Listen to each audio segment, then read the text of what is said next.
Once again, it's your friend. I want to welcome you to What They Do.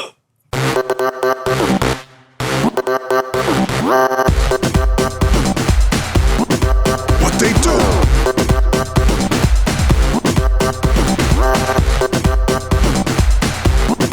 What they do.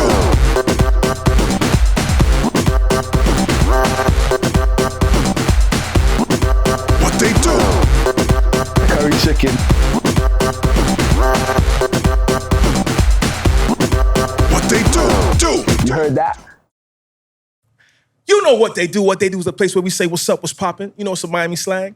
And so we're here today to say what they do. I got a special guest in the building. I know this young man for a very long time. He's a pioneer in the Caribbean community, in the community period, the Black diaspora in Miami, South Florida. He's an entrepreneur. He's a man of the people. And I'm happy to introduce Sound Boy, Papa Keith. Yo. What they do?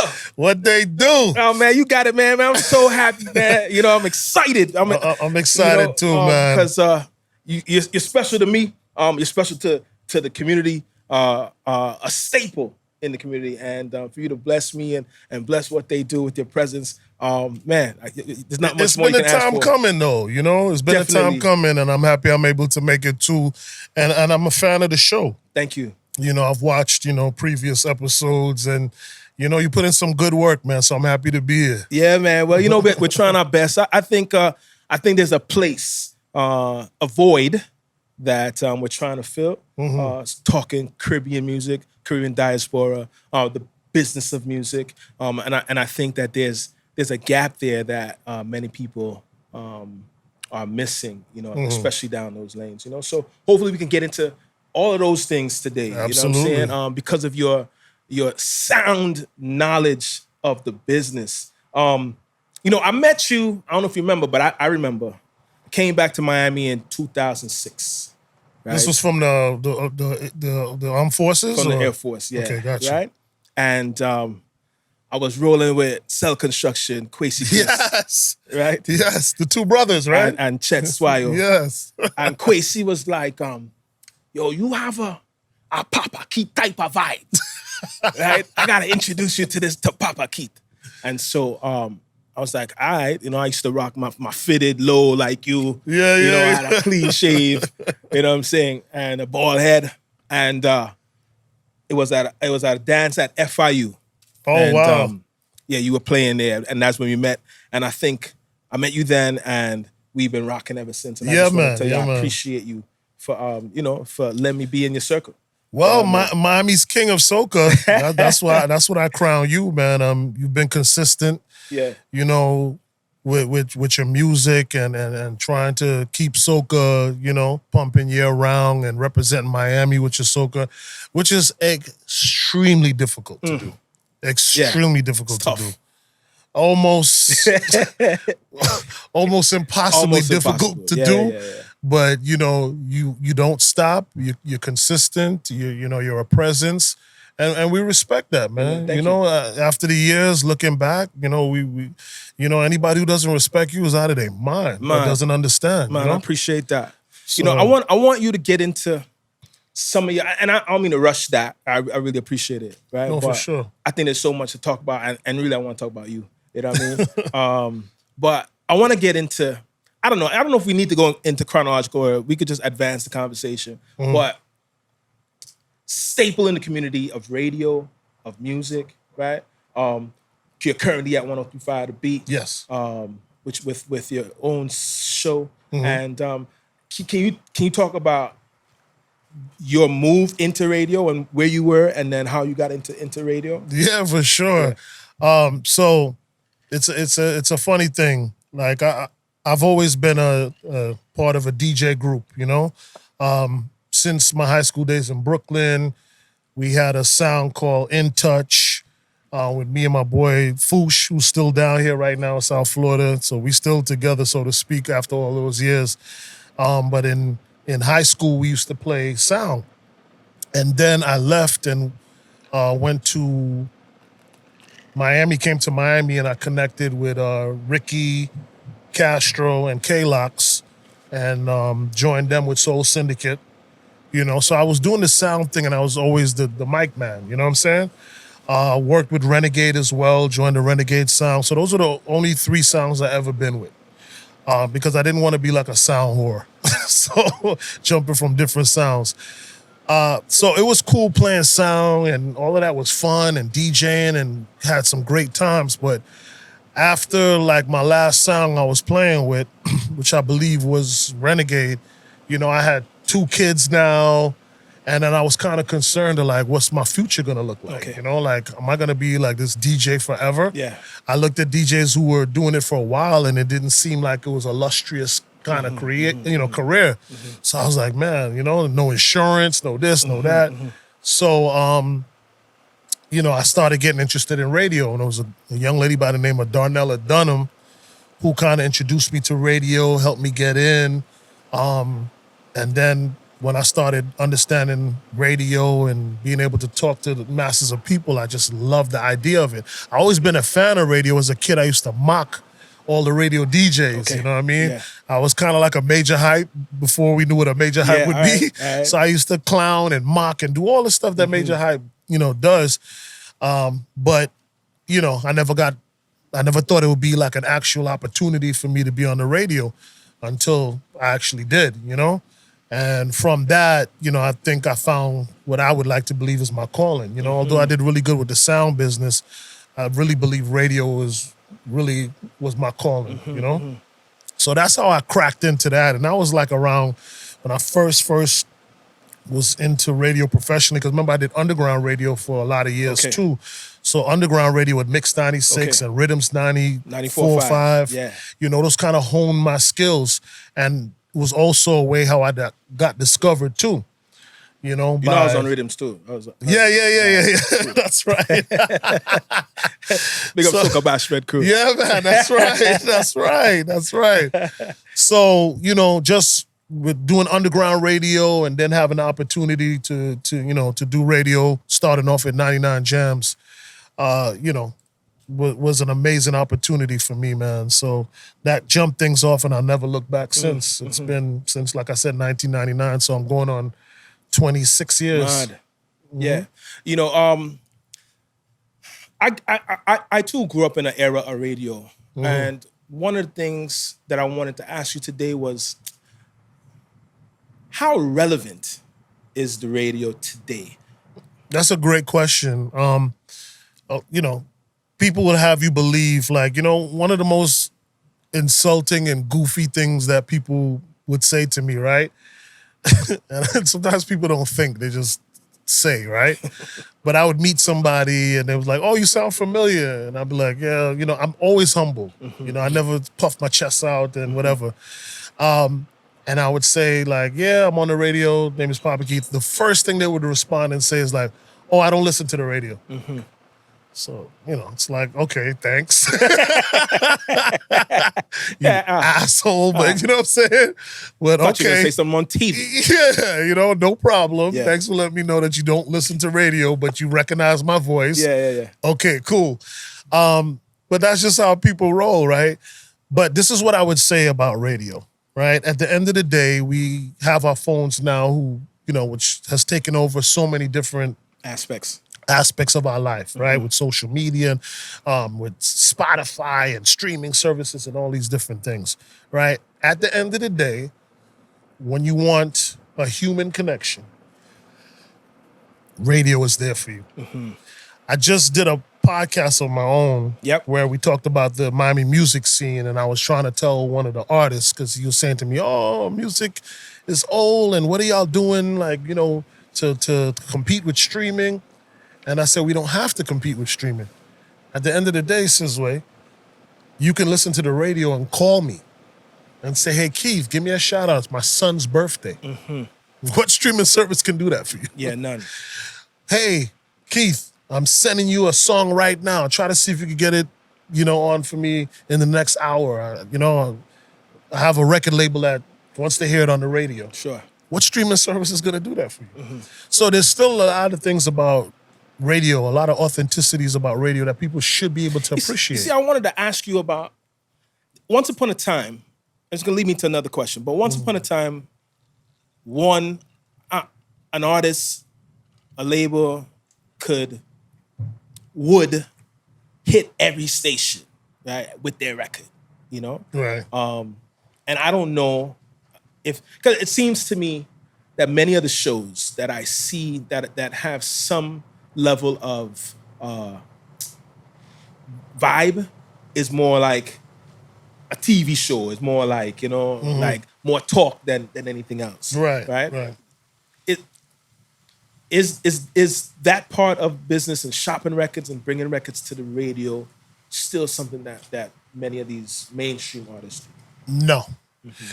We still get radio interviews from a lot of new artists and some even artists that are established that come back. But with technology now, nobody has to come and bring you a record. They just email it to you. Or you have services that we collect we get the music from, or they just send it to us. So that part is different. There's no longer... But it's still a source for people to send their music, I guess. Yeah, of course. You can email MP3s, just like, but remember that was not a thing before. So you would have to physically come up and talk to the PD or talk to the music director or come and see a DJ, where now you could just send it to them. You could even airdrop it if you're close by. There's just so many different ways now that you can deliver the music. And to your other point, in terms of like people have other mediums now to feature their music, where at one time radio was probably one of the only few ways to feature it. Now you have many ways to feature your music. You can start off your podcast with your song every time. That's a feature. You understand what I'm saying? You can feature it, on Instagram. You know what I mean? If you have it registered and you post something and make a reel, there's so many different ways to do it. But what I would say to you and everyone else, and I'm stealing this from a Grammy Award-winning producer and writer, Rico Love, who said this actually at the podcast that we had done with music. He said, when artists get on radio is when they become millionaires. That's the difference. So you can do your own thing independently as an artist, and you can make some money. You can have a nice living. But when your music is being played on the radio, that separates the boys from the men, the women from the little girls. Yeah. You understand? That allows you to be in a different echelon. That's when you headlining festivals. You don't see most people who headline festivals, their song is on the radio. Okay. A Doja Cat, a J. Cole, a Lil Wayne, a Drake, a Kendrick Lamar. I mean, you name it. Yeah, so it's still very much important and relevant. It is to people who get it. But sometimes when people don't have access to things or don't understand things, especially in this era, they quickly dismiss it. Radio old. No, we don't need radio. All right, no problem. Other people, they find it very important. Yeah. They're able to make an amazing living based on understanding the science of radio, how it works, and how it can work for them. We live in Miami, where there is a big Caribbean diaspora. Yes. From Haitians to the rest of the Caribbean islands. And of course, you can also include in the Spanish islands. It seems like there is a representation of the Latin community on radio. There is a representation of the urban community on radio. But this Caribbean community, here in Miami, unlike maybe New York or some other places, I don't feel like there is that. I think there's maybe one station, I think it's out of Miramar, that has some Caribbean stuff on it. But I mean, mainstream radio, why is it that we can't have a Caribbean show? All right, so radio is a for-profit thing. Okay. Radio's not here to just do things just to do it. They do things based on consumer. We give you this music, we give you this product, we give you Papa Keith, and we give you these hip-hop songs and these R&B songs and whatever else we play, so that you can listen, and then we can have our advertisers sell you their products. That's how radio works in a nutshell, just real, quickly, right? So what happened is that if you have Caribbean people who are stuck in their ways, they still go to which is fine. They still go to their mom and pop restaurant to go eat. They do all of these things within their community and they don't really expand out of that space. Then they almost become not really marketable too, right? Because they stay within their bubble, so to speak. So you'll have some people, hey, they go to Joy's, they get their roti, they everything. They go to Sam's Grocery, you understand what I'm saying? They just do their thing like that. So it's you asking a radio station to create a show or programming for people who are essentially not going to support the advertisements that come on to the radio station. You know what I'm saying? So that's what the difference is. The difference is that you can have Latin stations do that because they're going to support that stuff. They're going to show. They're going to show up. You know what I'm saying? And unfortunately, us as the Caribbean people, even combined, we don't really show up. Jamaicans do a better job of it. Yeah. And their music is a lot more powerful. But after Jamaicans and reggae and dancehall. But even on the dancehall side, the reggae side, I think we have, 99 Jams, I think they got one show. Yeah, Waggy T. Waggy T got a show. Mm-hmm. But it's after hours. It is after You see what I'm saying? And then there's also Tonto, who has one on Hot 105, but it's after hours. There's nothing like prime time or consistent or regular. Because when you was on Mix and Rhythms, right? And when I was on Rhythms, and we had listeners. We did. Yeah. And you know how we knew we had listeners? Because we would send them to parties that we would be promoters of, and they would come in. That's how we were able to gauge that. You see what I'm saying? So that's my point.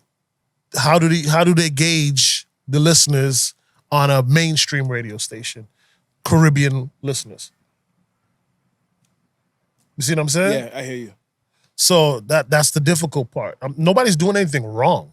Let me get that straight. Caribbean people aren't doing anything wrong. It's just not set up that way. For us. But it's different in a New York. It is because and in a Toronto, because Toronto has radio shows. Because the diaspora of Caribbean people is still bigger in New York and bigger in Toronto than it is in Miami, and not as diverse. Okay. There's a lot of diversity here in South Florida. You know what I mean? So South Florida is almost so diverse that it's confusing. But out of the diversity, the Latins lead by far. Yeah. Then the Haitians, and then everybody else falls in line. Somewhere in between there. Yeah, Jamaicans, and then everybody else falls in line. Bro, every now and then I see you jump out, right? I see you because for anybody who doesn't know, Papa Keith is Trini. Yes. Right? And although he does the urban radio and very good at it, he wouldn't be there if he wasn't. He's a Trini, and every now and then again, you jump out, I see you on the boat ride, or I see you in this fed or that fed. Oftentimes you go and you jump on the mic and it seems to me that you're trying to stay locked in with the community. Right? How come I don't see you more? Because they don't give a shit. And it becomes very frustrating to me. Okay? When you see me at a Clem's boat ride, I'm not being paid to be there. Yeah. I'm trying to show Clem and my people support. Yeah. But I don't get it back. So therefore, what am I doing? I'm losing 4 hours being on Clem's boat ride where I could be doing something in my hip-hop community and getting paid for it. Word. But I sacrificed that just to be like, hey, I'm here. I'm here. Use me. I care. I'm present. Use me. Yeah. They don't. Yeah. They don't. They don't see the value in me.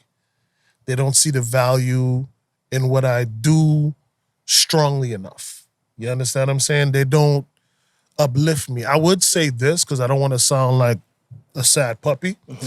I would say that when I have individual conversations, people are always showing love. So I know the love is there, but as a collective group, could you believe as a Trini, right? I have never been exalted, awarded by any Trini organization or anything here in South Florida for all the years that I've been there, all the work that I've put in. Yeah. People don't even know to this day that I'm from Trinidad. Yeah. As much as I say it, as much as I'm proud, I have it tattooed on my arm, all these things, people still think I'm Jamaican first and Haitian second. They don't even consider me. That's because that's how bad it is. If my people were exalting me, Got anything to do with your branding? Is it got anything to do with how you brand yourself? I don't know what else to do. I got a Trini map on my arm. Yeah. You know what I'm saying? Like, what else you want me to do? I never hide the fact that I'm a Trini. I let people know. I get involved, like you say. You see me at boat ride, and you see me trying to do that. I do all of that. Scotch and Soca, Right. all over. Yeah, I try to support all that stuff. But then after a while, I got a family to feed. I got people to take care of. I got people depending on me. So they're like, yeah, that's cute, Keith, but yeah, this is where you make your money over here. They playing with you over there. They're not serious. They're not ready. And it's true. The one person I will give credit to that was really trying to move us forward was Trini South Boys Marlon. And I miss him. Rest in peace, Marlon. I miss him so much. You know what I mean? Because he saw the vision. He was the person, I believe, that would have really pushed us forward. He had that vision for soca, for Trini people, you know what I mean? And he just left us way too early and didn't finish what I believe would have been a mission that he would have accomplished. You know, and his passing inspired me to get more involved because weirdly enough, I probably spent the most time with Marlon before he left us than ever before. It didn't randomly happen that way. He invited me to go to an event, and then all of a sudden we just started hanging out. We would meet at that gas station on Red Road in Miramar and then go to different events, go to different places. I've known him for years, but literally before his passing. So that's why when he passed, I felt like it was almost my duty to try. But it's hard, man. Yeah. It's so difficult to pick up that Trini flag and try to run with it. Yeah. Because our people just don't give a shit. It's hard. It's hard to hear that, right? It's disheartening. You know, it's hard for me to say it. But You the think I truth wanna is, say it? I don't think that you're lying, right? I think that, because I see it too with me oftentimes. You know what I mean? Where I almost had to beg for some of the spaces that I should probably already be in. It's crazy. And we're working in these silos, you know what I mean? So it's like you doing your thing here, you doing your, and I'm happy for everybody, but we too small to be like doing that. Like take the lessons from the Jamaicans. Jamaicans are throwing bigger soca parties than we are as Trinis. I'll give a lot of credit to Red Ants them, you know what I'm saying? Sinister, but even Sinister, love him, but they work in their little silo. You know what I mean? And they don't let nobody in. And they may have their reasons why they do that. You know what I'm saying? So I don't want to, like, I'm not calling them out, but, like, we not going to win that way, bro. Because you even seeing some of the reggae dudes, they working together. And they even pulling in Haitians and a few other people to help, like, the cohesiveness. To me, the best promotional team, or one of the best that I've seen, hybrid. It's a Jamaican and a Trini. Yeah, John O. Yes. You understand what I'm saying? So, like, that's the only way I'm seeing us being able to succeed is if we team up with, like, other groups and try to do this. But a lot of the big shows, outside of what, you know, Red Ants and Sinister and his team do, are done mostly by Jamaicans. So that's why you ain't getting the due that you supposed to get too. You understand what I'm saying? If a Jamaican promoter or a Haitian promoter is doing a soca event, it's fine. I ain't knocking. You're allowed. But damn, I miss Marlon. Yeah. I miss Marlon who get it, who was intentional, who knew we needed to have house arrest do the sound, or I got to get Papa Keith involved, or I got to have Sizwe. You know, intentional. Yeah, you know, it's funny you said that because when I was talking to my management for this year, I think my focus was saying that whatever it is that we do, it needs to be with intention, right? Whatever we go after, like at one point we went after Carib, but it was intent. It wasn't an accident, Right. And I think you're right. We are missing intent. Your desire, right, to really want something to be successful, to really apply something to the community and say it's more than just a party, right? It is something that we're delivering this product. Yes. Yeah. We all like money. The money will come, but do things with intent, because if you don't, then you don't know what you're going to get, and then you're stuck. You're just stuck with this product or this thing. You understand what I'm saying? And you're not thinking about the future. You're just thinking about yourself and the immediate and money. You're an asshole. You're an asshole. Don't be an asshole. You don't have to. I do things for bigger reasons. Anybody that knows me, I'm intentional in everything I do, and it's by purpose. I don't have much more time on this earth. I had my years to frolic and have fun and experiment. Now at this point in my life, everything has to be intentional. And you know that. That's a fact. You understand? We were talking before the podcast about, you performing and, at an event I asked you to come and perform at. And I said, I intentionally called you. You know why? Because Sizwe will come for free at 10 events in a row and never question me, never say anything. So now if I have some money that I can actually have a budget and give him, I'm going to forget about him? No. He has a kid. He has a family.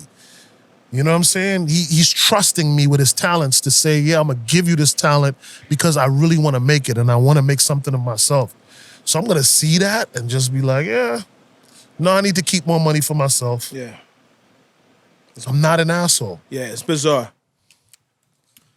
All right, so with that said, right? What keeps you in Miami? I make good money, So even if somebody hearing me now don't like what I say as a Trini or as a Trini promoter, I don't make money with you. So I don't care. It's not going to affect you. Like if you want to boycott me, shut me down, never hire me, you probably didn't hire me to begin with in the first place. I make my money with American music. Right. I left the Caribbean scene not completely, right? Because it's something I love, but I had to make some decisions. You know what I mean? Yeah, I like that. I like that service right there. Cheers. You know what I mean? Cheers, King. Cheers. For real. But when you got to feed your family and when you want things in life, you got to make tough decisions. So I'm American. I grew up in hip hop. Word. I love Caribbean music. I love the Caribbean diaspora. And even how I got on radio was really to push Caribbean music. Yeah. That show that Waggy T is on is something that I wrote a proposal for and begged the program director to do. Whether even Waggy T knows this or wants to give any credit towards it. He ain't looking for that. Don't matter to me, but that's the facts. Yeah. I could show it to you. Yeah, that's a fact. Hey, this is how many Caribbean people are in South Florida, and we need to have a specialty show that... And they gave us the show. Just Give Me the Light. Who broke that song? Me and Waggy T. It was the intro of our show. I'm not trying to take credit for Sean Paul's career. He's an amazing artist. Right. He was probably destined for greatness regardless. But these are facts. These are things that actually happen. You understand what I'm saying? So I've always loved the Caribbean music and artists and performances and radio, and I love it, but I couldn't make no money with it. And I didn't want to be broke, and I didn't want to be average. So there was money in hip-hop. Last time I saw you before the show that we did with Egyptian was in the Bahamas for Vibes Cartel backstage, right? did you have a role in that? What were you doing there? And how do you feel about vibes outside and the love that he's getting from the people? So the promoters flew me out to host the show. And when I realized that Vibes Cartel had his own host, MC Nuffy, which I'm cool with or whatever, I'm not fighting for that shine. Okay. So it ended up being low-key a nice little vacation for me and an opportunity to see Vibes Cartel perform in the Bahamas. Funny enough, I have that relationship with the Bahamas where if artists can't travel to America, so I get to see them in the Bahamas. So I saw Buju in the Bahamas, got flew out to host that. Same kind of energy. Jabba was controlling that. So I didn't bother to push up myself. That's one thing. I'm not fighting for no microphone. Yeah, if you got it, you got it. No problem. No I'll doubt. chill and turn it into a vacation. So Sizzler, all of the artists who couldn't come to America at one time, I would go see them in the Bahamas. So I have that love affair with concerts in the Bahamas. So I was happy for that opportunity. As far as Vibes Cartel, it was a defining moment, bro. In the sense that we never knew that one situation can kind of like change, spin the globe on how much money Caribbean artists can make. Word. Obviously when he was going to Trinidad, that came out of the bag, right? $1.3 million US to perform in Trinidad. So that was one thing, right? Who would have ever thought that any artist, Seeing that unless kind of money. Bob Marley came back to life, can charge $1 million, right? You saying any artist, but do you mean any Caribbean artist? Any Caribbean artists, specifically Caribbean, right? We'd see Burna Boy, we'd see hip hop artists be able to get that kind of money, but we've never been able to see a Caribbean artist be able to get that kind of money for one show. So that was like, wow, right? And then the timing of his visa and then other Jamaican artists getting their visa around the same time, and then the unity that we saw amongst the Jamaican artists, it was just such a beautiful thing. And then just seeing Vibes Cartel come back as like a new man, positive, grateful, thankful, God-fearing. Yeah. I got to interview him, Okay.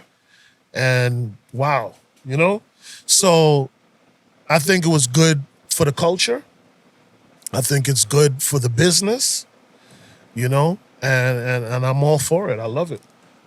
You're connected to the urban community. You just talked about Vibes Cartel being able to charge, being in a space, a Caribbean artist being in a space or be able to charge over $1 million, right?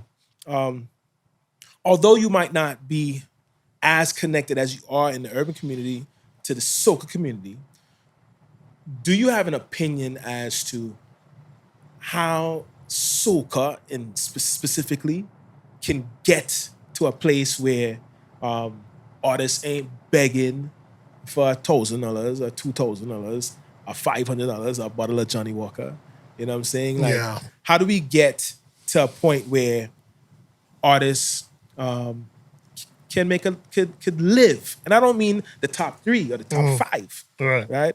I mean, like, a youth in Miami can go to the club and get a bag right now, and who's relatively unknown can get a bag, a real bag. This is so easy. Yeah. It's easy. The biggest issue to me, and this is in my opinion, is how can you expect a seasonal music to demand full-time pay? Is it seasonal though? Is it really seasonal? It is. It is. Right? So how can you, as an artist, and I'm not speaking of Sizwe, just saying in general, how can you as an artist come out with 3 songs for a year? 4, I'll even give you 10, which is not likely for a soca artist. 10 songs you come out with for the entire year, but you want to be respected and paid like an artist that comes out with 10 songs in a week or 2 or a month is just, it doesn't, the math ain't mathing. Okay. So I think that soca needs to come up under this seasonal umbrella, right? I think about how many carnivals there are. There's literally a carnival every month, right? Yeah.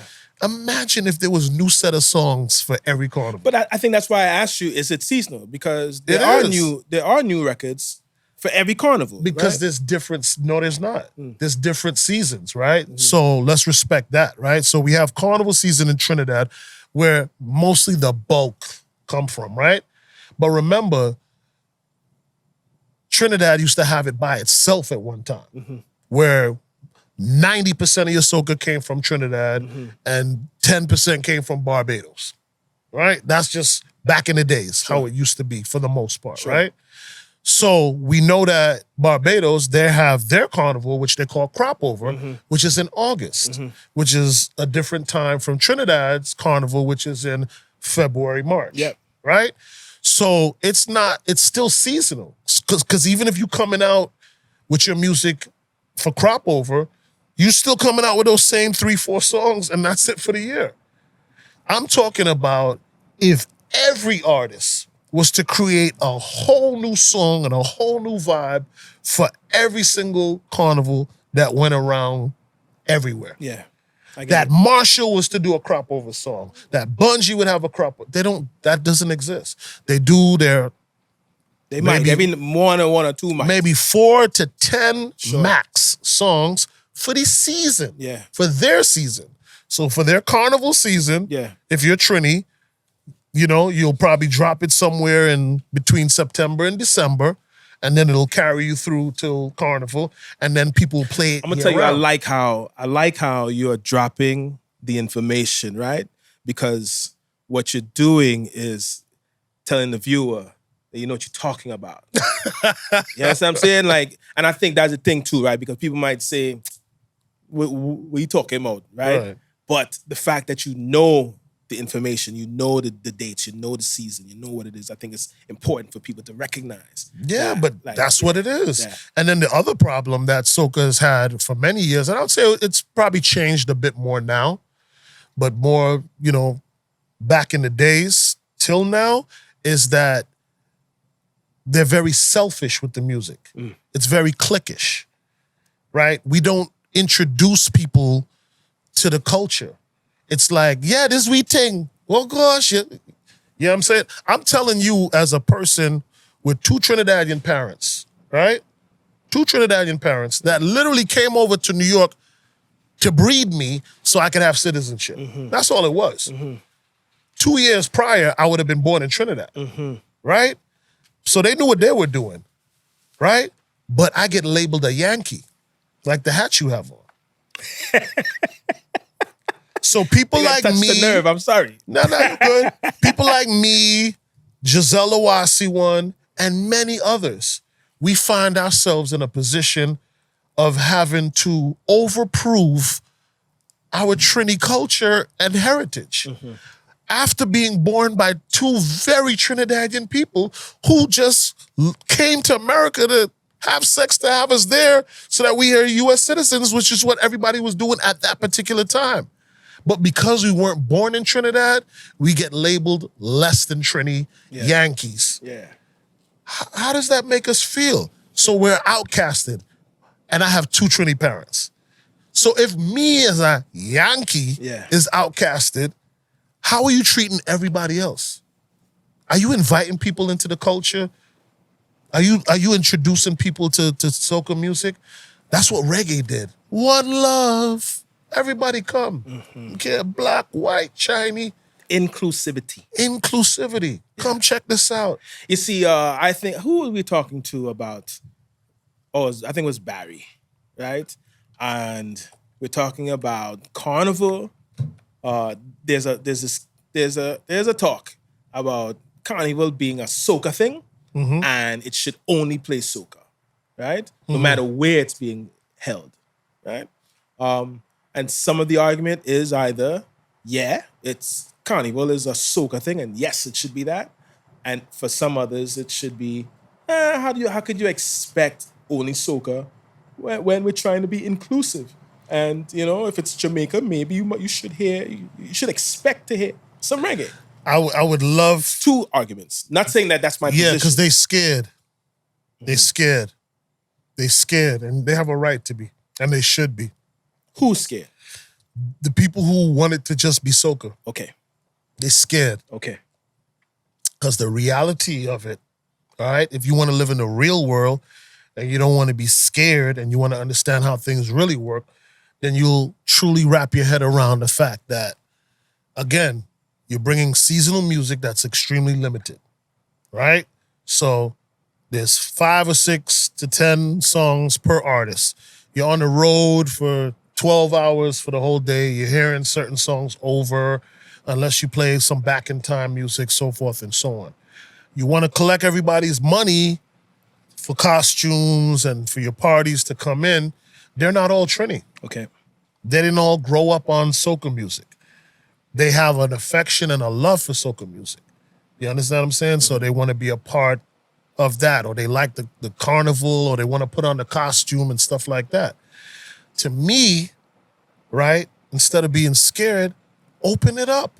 Why not? Yeah, but what are you so scared of? Some people would say they ain't scared, right? And this expectation that just because we inviting people that we need to include their music too, know that they should come and enjoy the soca thing just like they would if they went to Jamaica and went to what's the Jamaican thing? The big show, Sunfest, right? And you're gonna get dance hall, and you could come if you want, no matter where you're from. Right? Yeah, but you're going to get dance hall. Right. Right? And so why should the soca community bend? Because you're limited. All right? You're limited. You're a small boy. Those are big boys over there. Wow. So they can afford to do that. And I'm not saying anything to insult it. I love the culture. But we have to have these real conversations. Or you can continue to bullshit yourself to death. And we'll get nowhere. We need to have these conversations. You're a small boy in compared to reggae. You're a joke in compared to reggae. God, Papa Keith. I'm being honest. Yeah. We just talked about Vibes Cartel. Can you compare anything else to that? No. You see what I'm saying? I'm not saying this to hurt. I'm not saying this to destroy or damage. I'm saying this so that hopefully we can have real conversations off of this. You understand? So if I have to be the jackass tonight or the martyr, I'm okay with that. Yeah. If it's gonna have us starting having these discussions. Okay? Because nobody's going to pay. You have to put so many soca artists together, unless you have Marshall or Bungie or Cass or whatever, to garnish those amount of people coming out.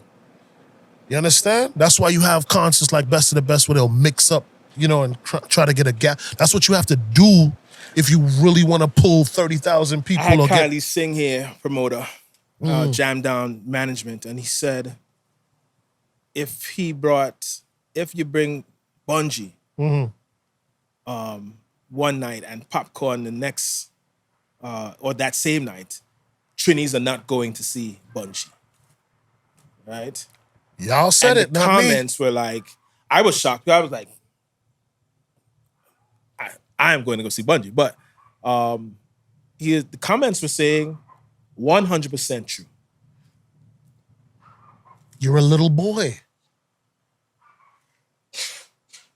It is what it is, and there's things we could do. I'm here to have those discussions about what we can do to change the narrative, but part of it is seasonal. You're an artist. Make a song every week. Who's stopping you? Who made that rule that you can't record? Sizwe, who told you can't record a song every week? Nobody. Or once a month? You're following this thing that was created 50 to 100 years ago that's played out. People consume things differently now, bro. You just talked to me about radio and how if people still listen to radio and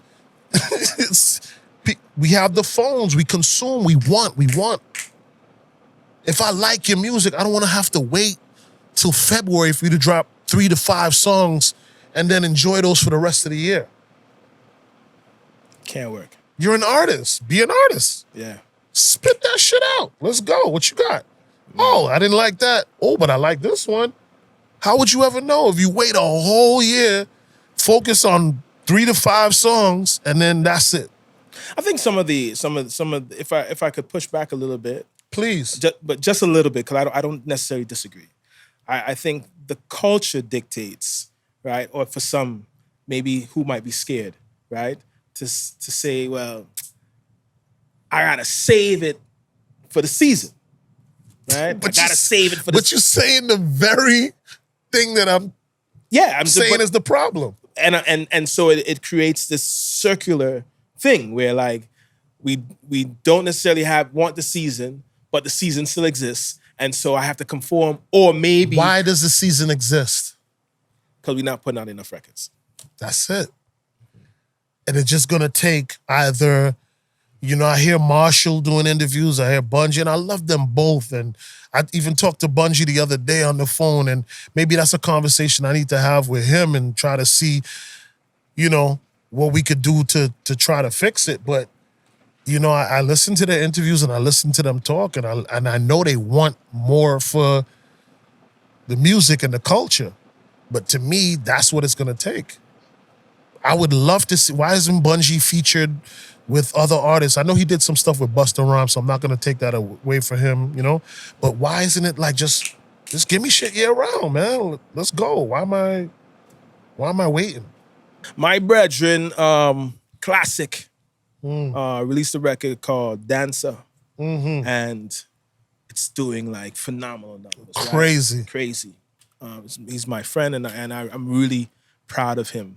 And he kind of takes a position of, man, you got to get to work, right? Moto came here and he said, you can't stop a hit. A hit is a hit. Nobody can stop it, right? There is, and every podcast, I think I try to bring up the Soca Mafia talk, because I don't think I've really gotten a good answer, right? Some people skate and, I am leaning to, we just got to get to work, right? Do you have a position on Soca Mafia? Explain what you consider Soca Mafia, and I'll be happy to dive into it. So, not necessarily what I consider Soca Mafia, but there is a thought that says that there's a group of people who are controlling soca, who gets played, who doesn't get played. And if you're not clicked in, linked in with them, whoever this group is, your record's just not going to get played, or it's not going to get the traction like others. Right?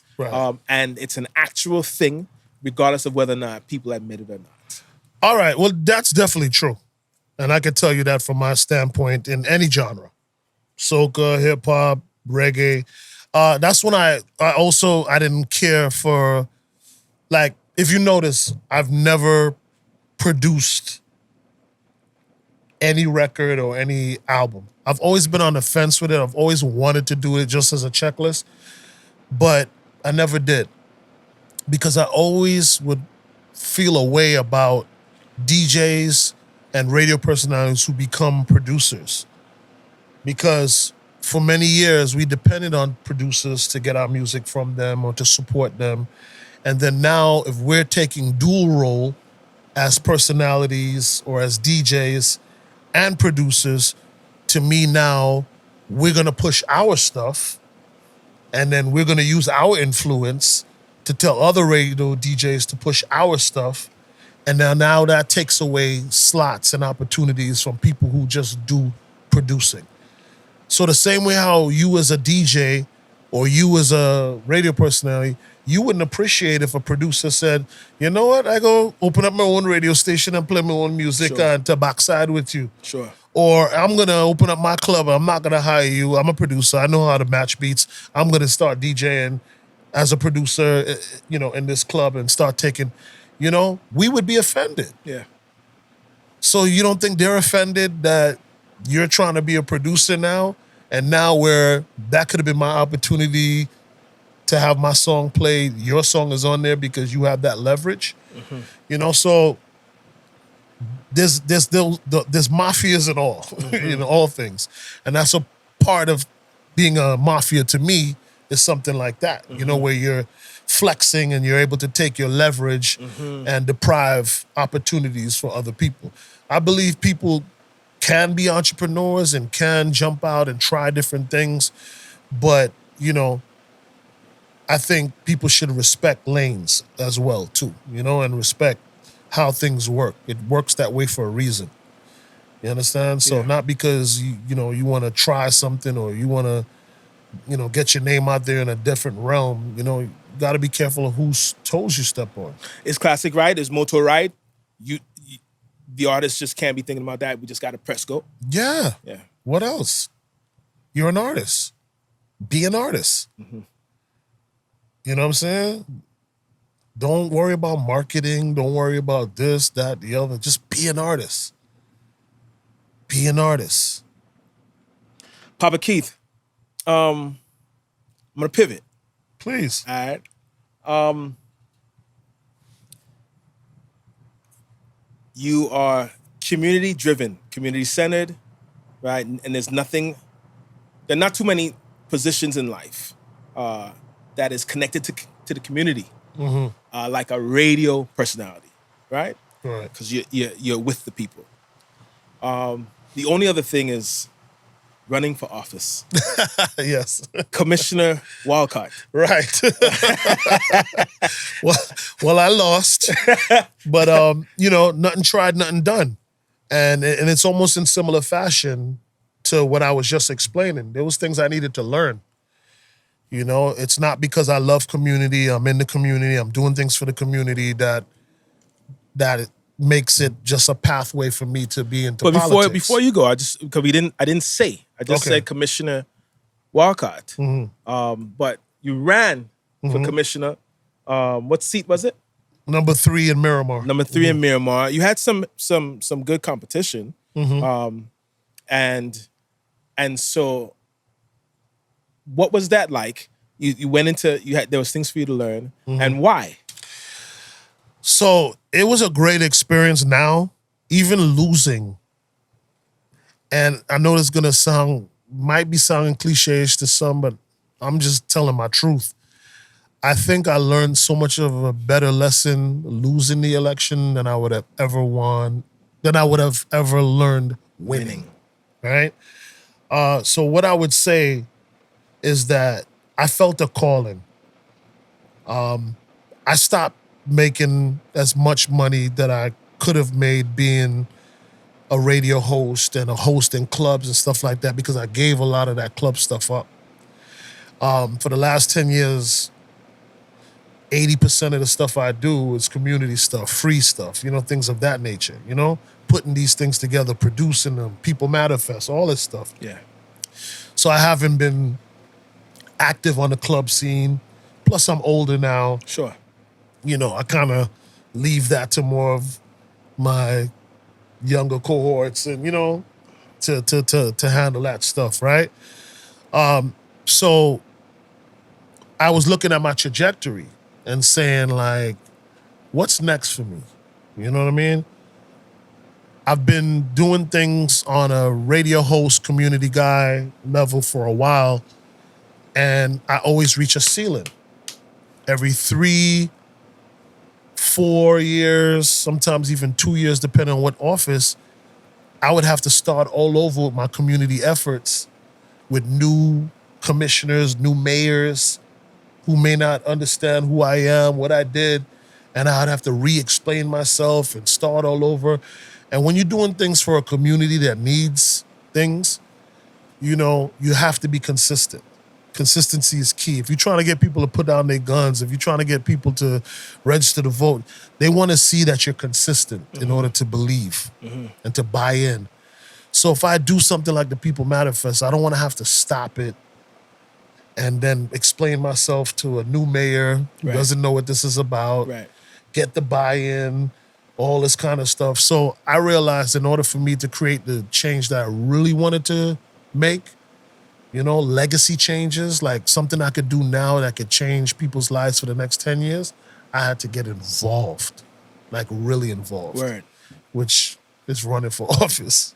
You know what I mean? Because in that position now I could make and create certain programming, certain things. Spaces. Like, do you know I have a studio in Liberty City? Do I know? Yeah. Yes, I know. Okay.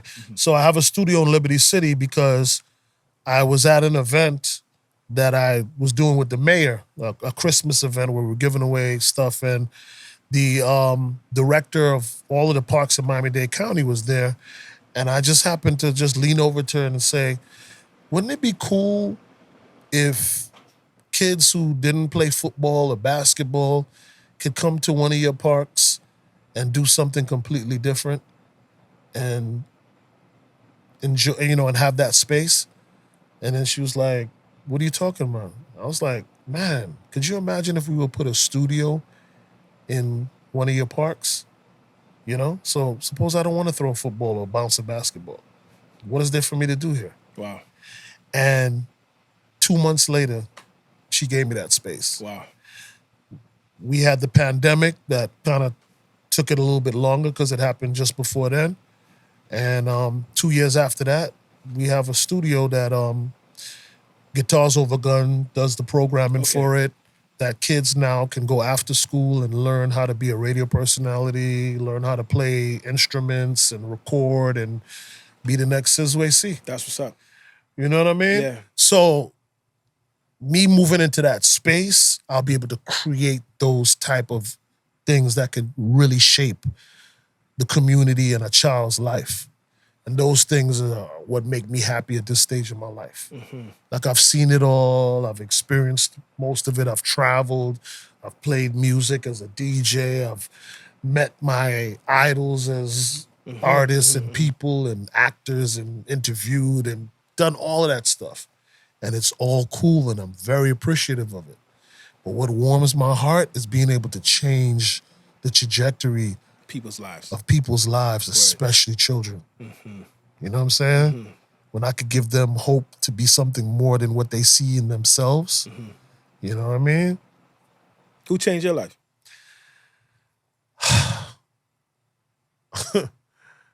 That's a great question that I don't even know if I have an answer to. I would say what changed my life Okay. versus who.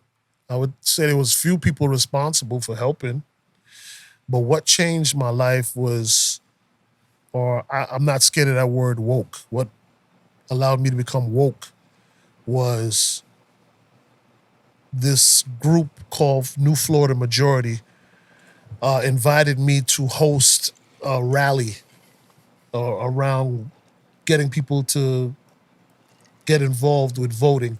This was during Hillary Clinton and Trump election 9 years ago. And at the time, I just did it for the money. I didn't... Send me a check. I voted twice for Barack Obama because he was black, but other than that, I didn't care about it. I didn't think my vote mattered. And, I was like that. Yeah. And they asked me to come out, and I did. And then I started having conversations with some of the activists and people there. And then I would go to different places in the inner city and learn about things like digital deserts. Can you imagine there's places in Miami there's no internet? No. You wouldn't imagine that, right? Yeah, no. Because it's so easy for us, right? We have it right here. I saw a commercial, not to cut your cipher, but I saw a commercial the other day saying that AOL was saying that they're no longer providing dial-up. Yeah. And I was like, Dial-up? no, this was yesterday. Yeah. No longer providing dial-up. Yep. Yeah. Who has dial-up? Dial-up. Right. You know what I'm saying? Yeah. So that's just to tell you, because you don't deal with it, it's not your reality. So there's also something called a food desert. Yep. Do you know there's places where there's no grocery within 5 miles? Yeah. Where people are literally living off of corner store, bodega, or whatever you want to call it, food, which is chips and quarter water juices and you know what I'm saying? And all these different things. That's how they're living. You know what I'm saying? So when I started wrapping my head around that, I started getting really involved. And then when I started getting more involved, I started bringing people on the radio to talk about democracy and talk about the election. And then the DNC, the Democratic National Committee, picked me up and started having me host and do all these events. I've brought Obama on stage, interviewed him on the radio, Hillary Clinton, Cory Booker, all the top Dems, 9 years ago. I was in the mix with all of them. Sure. So I got really open to it at that time. After Hillary lost the election to Donald Trump, everyone disappeared. And I was like, what do I do now? you know what I'm saying? Like everybody literally disappeared. And I couldn't understand what was going on. So I had a mentor in that political side, former Senator Dwight Bullard, who said, man, these people are tired, they were expecting jobs if she won, and, they've moved on to other things. So I was like, this is crazy. This is conversations we need to have year round. And that's what sparked me to change my radio show, to get involved with the community, to start People Matter Fest. And then, even though I started off with voting, I shifted to gun violence. Okay. Because that was more of a hot button issue. And I did that for several years until 2 years ago I said, how do I talk to people about gun violence and all these different things if they don't even understand the power of their vote? Okay. Let me take it back to basics. And that's when I formed Just Vote Period. Just Vote Period, yeah. To try to get our young people involved with democracy and registered to vote. 3 of the things that you learned, because you said you learned more losing than if you had won. What were maybe top 3 of those things? So, pretty much for me, you would think that, or a lot of people thought that, oh, you're Papa Keith, you're going to win that election easy based on your name and all the stuff you've done in the community. Oh, easy. Out of 140,000 people in the city of Miramar, there's 90,000 registered voters, right? Out of 90,000 registered voters, what percentage do you think actually votes at a local election? And mind you, the local election is way more important to you as a resident than the voting for the president. Yeah. The president doesn't dictate your everyday things. Absolutely. Your local election is. What do you think that percentage number is? 20%. I would have won if it was 20%. 7. Wow. So out of 90,000 people, 7%. 7,000 people in the whole city of Miramar came out to vote. Either early, vote by mail or in person. So out of those 7%, we can say about 60 to 7, well, I say about 60% of that are called super voters. Those super voters are over 65 years of age. What does Papa Keith mean to a 65-year-old? You ain't touching them. Don't mean nothing. Yeah.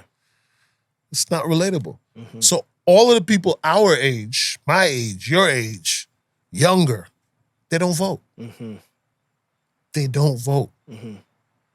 They don't vote. So you learned that. They don't vote. So no matter being Papa Keith and having that name recognition and all these different things, didn't matter. You need the people to come out and vote. Either find some amazingly creative way to have them come out and vote, which I don't know what that is yet. Yeah. Maybe I'll figure it out one day. Yeah. Maybe Just Vote Period can crack the code at some point in my lifetime. But they don't vote. Number 2? The number 2 lesson that I learned was that it's not for everybody. Oh. So within my campaigning, there was some smearing involved. I chose not to get involved on my end with smearing anybody else that was in the campaign. But because they viewed me as a threat, having that name recognition, there were some political committees and some people who called me a womanizer, put out a thing, a poster with me, with my coworker at Rolling Loud. And she was bent over, turned around with some sexy redness at Rolling Loud, which is not uncommon. I didn't touch her, I didn't have my hands on her, but I was in the picture with her. And then they posted that and said, he's a womanizer. People, unfortunately, won't research. And they sent it out to all of the super voters. Wow. And people, seeing is believing. We hear that term, seeing is believing. And they're not going to research. They're not going to understand. They're not going to try to figure it out. They're just going to be like, huh. No, thank you. You know what I mean? So, you got to have a strong stomach. You got to understand what you're getting into. Yeah. It's a dog fight. Yeah. And I didn't approach it that way. I responded to everything that they said and did, but I did it too late. Okay. I did it on the Friday afternoon when the election was that Tuesday. Okay. Too late. Because I just didn't want to respond. Yeah. But it got so bad of people hitting up my phone because what they did, they were nasty to me, man. Instead of just sending it out to the voters in Miramar, they sent it out to everyone. You know what I'm saying? So I had people hitting me like, yo, I just got this text. What's this? Crazy. So I said, well, let me just put out something, on my behalf. I couldn't be on the radio because it's FCC rule that I can't be on the radio or have my voice be on the radio while I'm campaigning. So while I was off the radio, they ran ads on my station. Genius on their part. Yeah. But, with all of that, I still did well, but I didn't win. Crazy. So those are some lessons that I learned. And then I would say last but not least, I guess one of the real lessons that I learned is that you have to be ready to fight. Not even fight. I think I covered that in the last lesson. You have to be ready to take people's strong opinion. You're not going to please everybody as a politician. Okay. You're just not. Some people going to want you to go left, others going to want you to go right. You have to pick one. And then when you pick that one, those people going to be like, boo. Yeah. You know what I'm saying? Yeah. So you have to be prepared to make decisions based on what's best for the collective, and go with your heart and do things that are right, Yeah. I love doing for people. I think that's just in my nature. So I'm going to continue. I'm not giving up. Okay. I'm going to run again. Okay, that's what's up. Yeah. Any way that I can assist, I'm there, my brother. I appreciate that. If you could find a way to get our Trini people involved, that'd be great. Yeah, because that was one of my biggest disappointments. I didn't want to go here, but I will. I was having a conversation with a local promoter. You and I both know him. But he was saying that part of the diaspora's problem right now is many of our people are illegal, right? To a point where it may affect Miami Carnival. It may affect, what's the party scene. But, I was so surprised. You know what I'm saying? So, yeah, I think that there's some people here who've been here a long time. Yeah, but, I think that mantra, because I seen somebody post something on Instagram saying, I think we get this mantra that goes to our head that all we care about is fetting and liquor. And we need to cut that shit out. Okay. You know what I'm saying? Everything has its time. But we raising kids out here. Yeah. You know what I'm saying? We trying to set ourselves up and set examples and we're trying to make our mark while we have the opportunity here in America, if you want to talk about illegals, right? So what are we doing with that? Do we really want to be known as the fat and alcohol people and just watch the Jamaicans and the Haitians open up businesses and work together and figure things out, and all we doing is, yeah, boy. Come on, man. I've gone as far, meanwhile, as a joke to be like, yo, I'm the most popular Trini out here. I'm the leader of all Trinidadians out here in South Florida, right? I've gone as far to say that just to see if anybody will challenge me. It's like mute, bro. It's sad. It's so sad. You understand? That we won't rally behind anything other than Carnival. Yeah. It's pathetic. It's not all of us. I want to thank, my boy Sick, Wendell, Earl Christian from EC, formerly from EC Travel. There are some people who get it. Because whether you're illegal or not, you could still have donated to my campaign. Sure. You could have still so support. Everybody else supported. I had the Latins support me. I had the Jamaicans support me. I had Haitians support me. I had Americans obviously support me. But I didn't have that collective of Trinis, my people. Yeah. I didn't have that.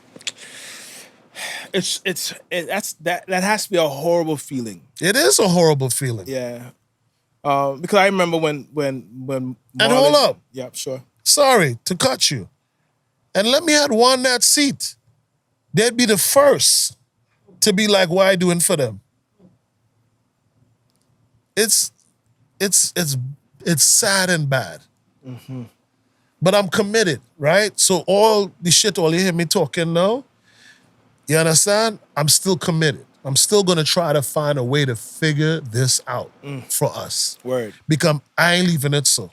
I'm not accepting it and I'm not leaving it so. I feel bad because my next question was going to talk about Miami Carnival. Oh gosh. This is the one that's gonna be the bombshell here. Well, first of all, I really wanted just to say, like, ask you, and it's noted. Your point is noted, right? But my time is limited, and there are things I just want to touch. Yes. Right? And you're 100% correct, and that is that it just can't be about Carnival and rum and wine, and it just can't. Right. It's only. And I think what we've done here tonight is absolutely a good thing because we talked about many facets of community, right, that you are engaged in. And so although you kind of said, I feel comfortable being able to bring it back because we did talk about more than simply soca and wine and jam, right? I wanted to ask you, is Miami Carnival the best carnival in North America? It's the shittiest carnival I've ever experienced in my whole life. Wow. I didn't expect that. And I used to think Toronto was bad when I was younger because it was so clean and so, and we couldn't like jump up with the band. But Keith, we need you in the Miami Carnival. Why? The problem is this, right? And God bless the Miami Carnival Committee, First of all, for you to have a board with over 20 people is ridiculous, right? And then out of that over 20 people, I'm understanding that the majority of them, and a high majority, maybe 70% of them, are over 65 years of age. So we don't have any young blood, new energy to bring to that table, right? I've worked with them for the last few years because I wanted to infiltrate, and when I say infiltrate, I mean in a good way, to try to be able to serve them. You know what I'm saying? Hey, let me get involved. So I brought iHeart to be a partner with them to help to promote it and so forth and so on. And, I didn't have the best experience. Word. Because they were worried about the wrong things. I brought Flowrider to Miami Carnival as a huge American artist, right? For him to have the experience and also to kind of bring him on the stage and to show, and to show like, hey, we can be open and invite these people and all that. And these people did not get it. I remember Mario, and bless Mario, great guy with numbers. Mario, as I'm walking off the stage with Flowrider, giving Flowrider an award and thanking him for being a part of Carnival, we did not agree to this. And why are we walking off stage? And honestly, only the Lord prevented my foot from kicking him down those stairs. because that's what I wanted to do so badly. And I like Mario. Yeah. But it was just so bad that you couldn't see the value in me bringing this multi-platinum worldwide artist to Carnival on your stage to give it a level of credibility. Yeah. And then I was working on Pitbull for the next year when they did the Marshall thing, because that was one of the ideas I had, was to honor Marshall, you know, for his 50th or I think 40th or 50th or whatever, 40th anniversary. You know, they had the same idea too, so I don't want to act like I'm taking the credit for that. But I wanted to like work out where Pitbull came to present him with that and be a part of it too. And then I thought about what happened with Flo Rida, and I'm like, why would you do this to yourself again? You know, so I tried to infiltrate Miami Carnival to help to see if I can bring something to it. But some global exposure. Yeah, it's too far gone in my opinion. I'm no longer interested. You know, I wish them the best. I want the best for them, but I don't think it's set up for success. What do they need to do to get a Papa Keith? What does Miami They had Carnival me. do? They had me. It's not what they do to get a Papa Keith, because it's not even about me, Sizwe. Yeah. It needs to restructure. Yeah. Carnival, yes, we want to make money for our time and energies that we're putting in, but if you do it based on money, then this is the product you're going to get. If you don't do it based on the love of Carnival and what it should really be, as a Carnival goer, I don't know if you have experienced it. Have you been on a truck, or have you had the experience as a masquerader? Of course. All right. So imagine this. Let me walk you through what you should know. You go to FIU, you get there 11, 12, 1, whenever you get there. You're back there with your people, you're getting ready. You don't leave until maybe like 1, 2, 3, 4 o'clock to go down the procession, right? You go down, there's a field to your right, there's a garbage dump to your left. You don't see no people, zero. You're only jumping up with the people that's in the band there, right? Nobody gets to see you, nothing. You do that for 5 to 7 to 8 hours. When you finally get out into, you cross, and now you get out to the open field where your family and friends are, or people who are not a part of the band, want to see you or align with you, or you're tired, you're drunk, you're exhausted. Half of your costume is gone. 90% of your costume is gone, ruined. You understand what I'm saying? And then you're out there and the trucks are parked up, and either you go home or you party with the trucks, or you go to the reggae village to get a change of pace. Yeah. Or you go to the stage that they have with the performances. Yeah. But that stage is really for people who've been there all day waiting for y'all to come by out the in time the you cross that bands. stage, it's almost over. That's Carnival? So you're saying Biscayne? I'm not giving out no ideas. Word. I would say the best carnivals that I have ever experienced in my life have gone down South Beach. I went to what I would say is one of the first carnivals where it was on South Beach, and we went down Ocean Drive, and people were able to see us and experience it and see the beauty of Carnival and experience it and take pictures and be like, wow. Then, when it got a little bit better, I would say, 3 times it got better. Then there was one where it was at downtown, where we would walk through the streets of downtown, and then we ended up in a park, right? That they used to do Best of the Best in. I forgot the name of the park, right, in Biscayne.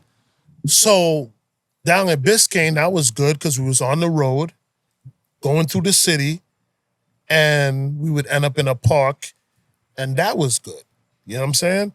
Because to me, Carnival needs to be in the streets for people to be able to see and experience and capture.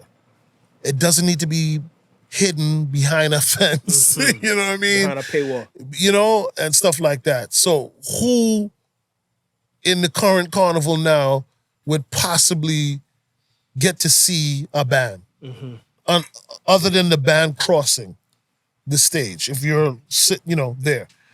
To me, the band crossing is for the judges.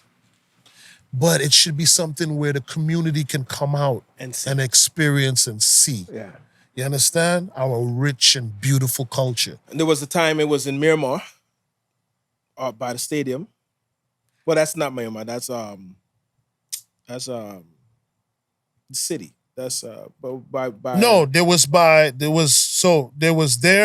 time it was by Miami-Dade College. Mm-hmm. That was good too. Mm-hmm. I think that was one of my most fun ones was at Miami-Dade College. Talking about Joe Robbie, I think, in them days. Then there was another one that was by Joe Robbie. Mm-hmm. So it moved to all of those different places. Mm-hmm. That's when Selman Lewis was around. Sure.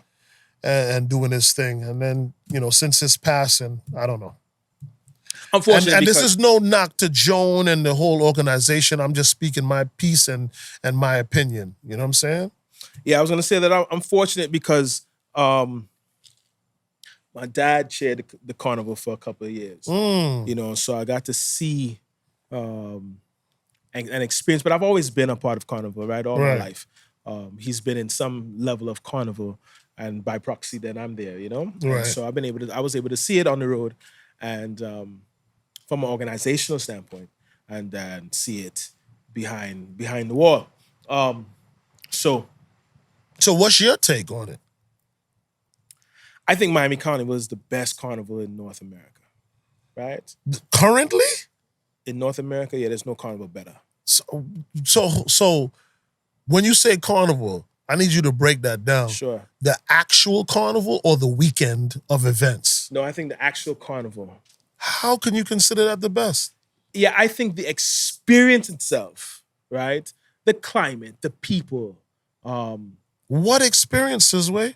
There is no experience. Yeah, there's a road experience. It's for you as the person who bought the costume or who's on the truck or a part of the band, yes, you have a level of experience. Yeah.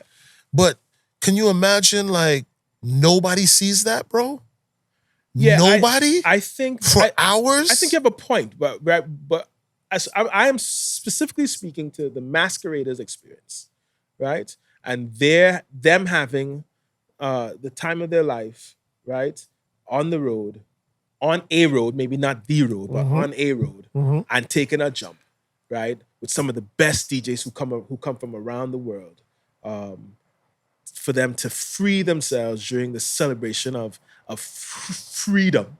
I think that that freedom ain't free. Well, carnival itself ain't free. At least it ain't free right now, right? It ain't been free for a long time. Which carnival ain't free, though? You see what I'm saying? There are carnivals that are free. Or aspects of it that are free. And that's the point I'm making. Remember, I started with that. I started saying... Yeah, I think we're talking about two different things, right? I think from a spectator standpoint, right? And that might be a bigger picture that you're speaking of, right? You might be saying, but Sizwe, the spectator, right? The person who can't afford to get a frontline costume or a backline costume, they still too get an experience or should get an experience of carnival. Or who don't even care about getting a frontline or backline, but just want to see what is this Trini Carnival thing about? Absolutely, right? So I think from that perspective, I think that there's work to be had, right? But how do you get sponsors? Yeah. How do you get people to buy into something? The very problem that we have with the music that I was telling you and the selfishness is the same thing going on with the carnival. So it's just this for we. If you buy a costume and thing, it's just for we, and I'm a partner there, and we Lyman, and this is our group. But to me, that's not what carnival's about. Sure. It's about showing the world. It's about offering it up to other people and letting them see this is how we celebrate our freedom. And all these different things. Yeah. But you're celebrating it amongst yourself. Yeah. I hear you. And nobody else gets to see or experience or understand it at all. And this is why we stumped. This is why we can't bust out. Yeah. And we're the only ones doing it like that. We're the only ones doing it like that. Think about it. Yeah. You understand what I'm saying? I think I hear you loud and clear, right? Maybe is the word myopic? maybe my position is a little bit more like condensed into, pardon? Micro, right? And you're talking macro, yeah. And I think it's valid, and I wouldn't push back on that. And I'm not here to knock, right? We just open in these conversations because we hope with this podcast, what they do, that we open up these conversations for people to, yeah, call me an ass, call me whatever you want, but we talking now. Yeah, and we having these conversations now. You understand what I'm saying? And I don't have to be right about everything. I really don't. And I'm not trying to be right about everything. But I'm telling you my perspective as an OG and as a person who's been to the first Miami Carnival to the very last one that just happened. And I'm telling you, it's just not the same. And the numbers don't lie. The numbers are not getting better every year. It's getting worse. That's a fact. You know what has become more popular? Juve.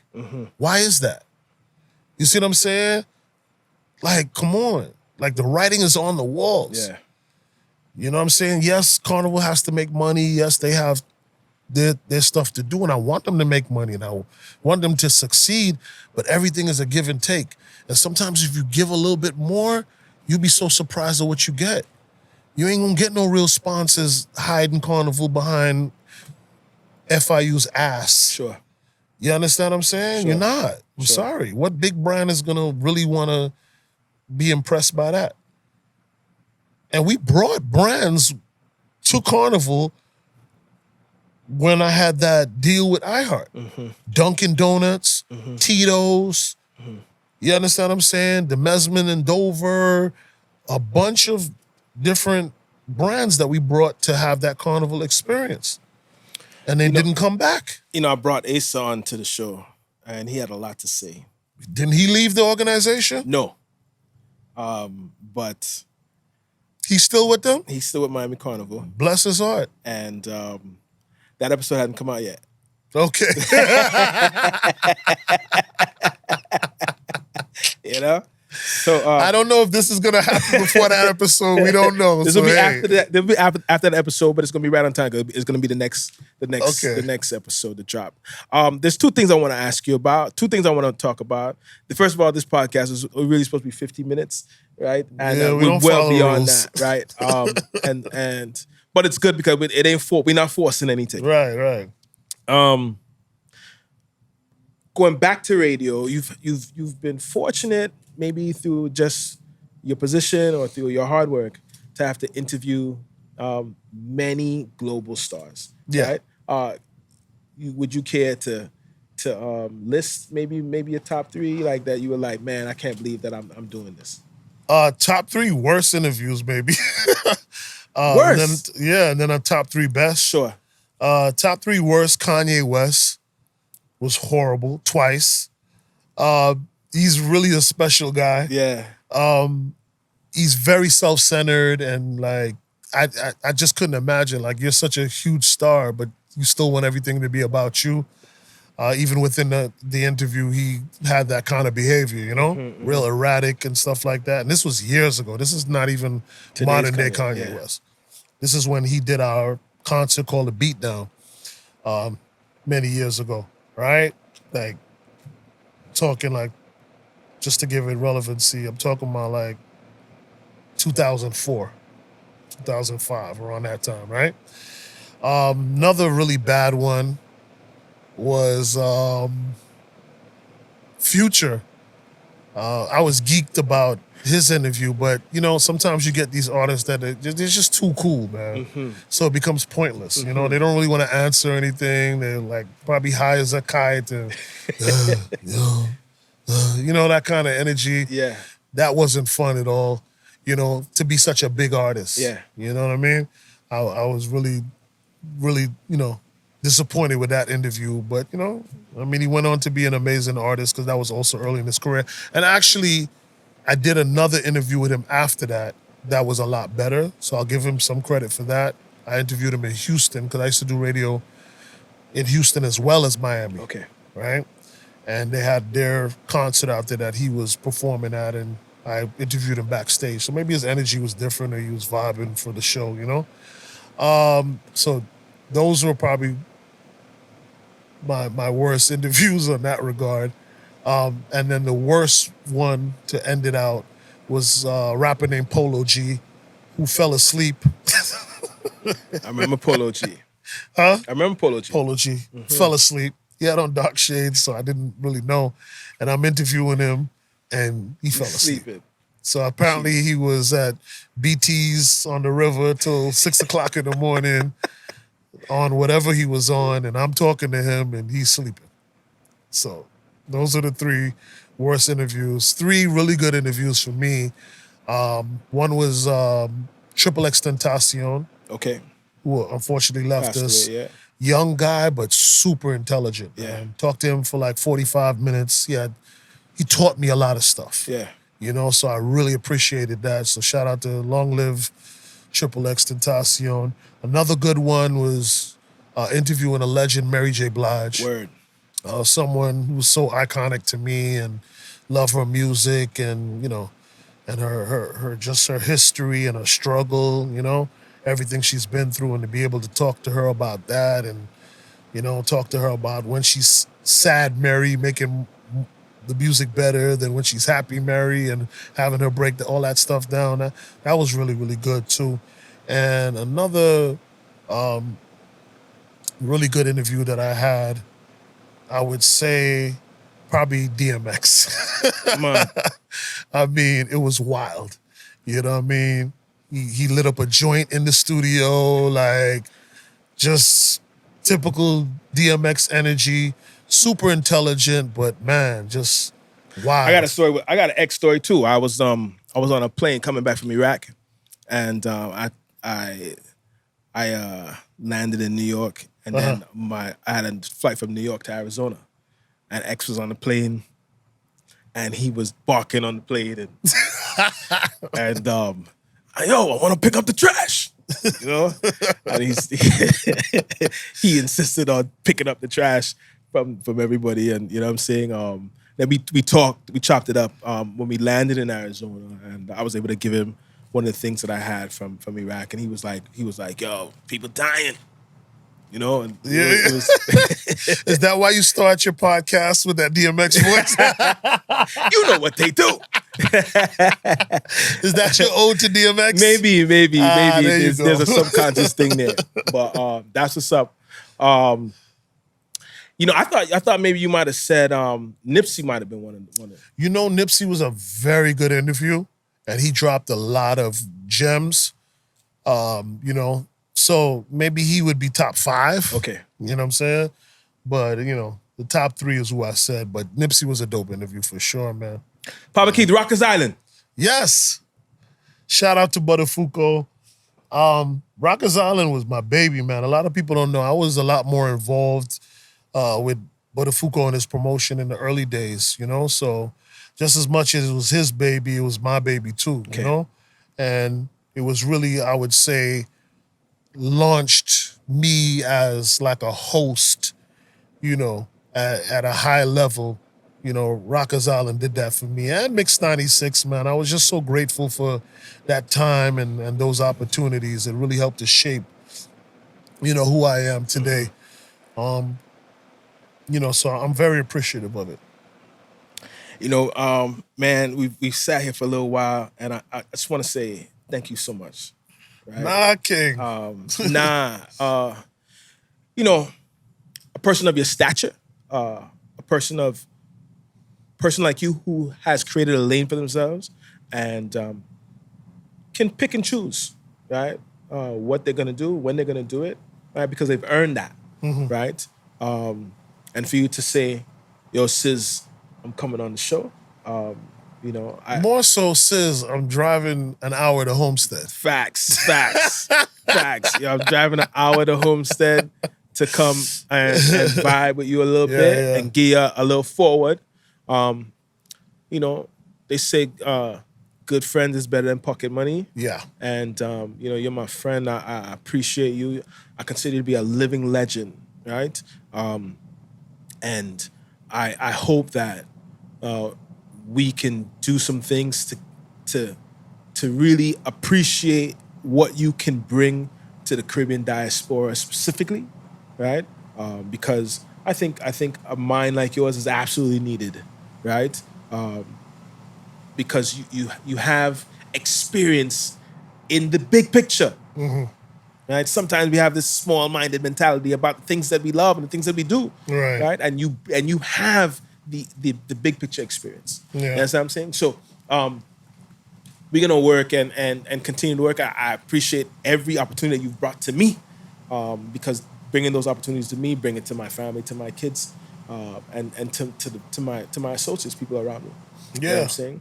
So more to come, Sizwe, and you know, to your credit, man, you deserve it. Thank you. You know, you're a good dude. You know, you deserve for me to want to be here and for me to be here. And I'm happy to be here and willing to be here and will come again if you needed me, you know? You put in the work. I've watched, you know, previous episodes with different people like Clem and what's my sister there who promotes too? Cindy. Cindy. Big up Cindy. You know what I mean? Yeah. And I've seen the bites and some of the whole, you know, interviews, and I'm proud of you, brother. Thank you. And you've been consistent. You know, you've been consistent as an artist here, you know, carrying that Soca flag on your back, even when the love is not returned, even in its darkest and roughest moments, you know, and that's a lot.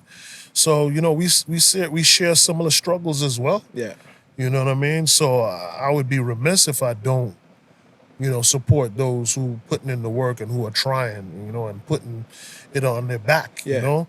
I would say, man, like, just to our people specifically, when I say our people, you know, our Trini side, you know, like, we got to do better. We got to do better. We really do, man. We got to shake this lime and party and rum, as that's who we are. That's, you know, like, we're much more than that. You know what I mean? We're way more than that. And I'm trying to be an example of that. You know, I want y'all to be proud of me. You know, I want to hear from y'all. I want y'all support. But I just reach a stage I don't know what else to do. You know, I've been getting the majority of my support from, like I said, Jamaicans, Haitians, small islands, Americans, and, you know, I'm just not getting enough from my people. And I can't make a living off of my people, or with my people. I want you to know that I want to be way more involved, right, in the community and a part of the things that you've got building. I don't know if I've made that clear to you. I want to be way more involved. So if there's opportunities where you need somebody to speak, you need somebody to address the community, or just to be present. Say less, Sizwe. Admit it. Sizwe, admit it right in front of you on your podcast right now. All right? For the last, maybe a year missed out, but for the last 5 years or so, when Miami Carnival comes, I always invite you to come up to the radio station to talk about Miami Carnival, what song you got out, what, you know, and do your thing. So, like, I always have you in mind. You know, it's just that, unfortunately, because everything is so seasonal, this is what it is. I only call you one time a year. You see what I'm saying? So, like, if we can really figure out something where we have an ongoing kind of situation, an ongoing thing, then it doesn't have to be like that. You understand what I'm saying? It doesn't have to be like that. And I don't want it to be like that. You understand what I'm saying? I really don't. But I just can't figure this thing out by myself. It's going to take a group of us, a committee of us. And I'm going to plead to the promoters, because you've had a few of them on there together. Let's work together, man. Like, no man or woman is an island. You know, and when I say work together, don't call me in the fourth quarter with 2 minutes left and say, "Oh God, plug the thing for me now." Nah, it's not like that type of that's whack. I'm not doing that. That's corny. You know what I'm saying? Call me months before you planning on doing an event. Say, "Hey, Keith, I'm trying to do this thing here." You know what I'm saying? Because I'll work with anybody. I work with everybody else. I'll work with you too, but you're not serious. Not meaning you. No, I get it. You know what I mean? They're not serious. So I work with the Jonos and, you know, and the people who are serious. So I'm just making it very clear that wherever you need me, wherever I can fit and wherever I can assist. Say less, King. The community thing, I think, as these grades are coming in, I think it's starting to resonate with me a whole lot more, right? And I think I have a whole lot more to offer. You do. Besides the soca thing and but being a part of the community and giving to the community. These food deserts are interesting. All these other things that our community is lacking. If I can help support those areas, we will. And so will What They Do. So will We Big Entertainment. And so will Sizwe C. Right? And thank you for your service, brother. Oh, you're welcome. Absolutely. Yeah, right? So with that, we got the sound boy. Yeah, man. This is What They Do. Don't forget to like and subscribe. Please And, like and subscribe. We see you next time, yeah? Once again.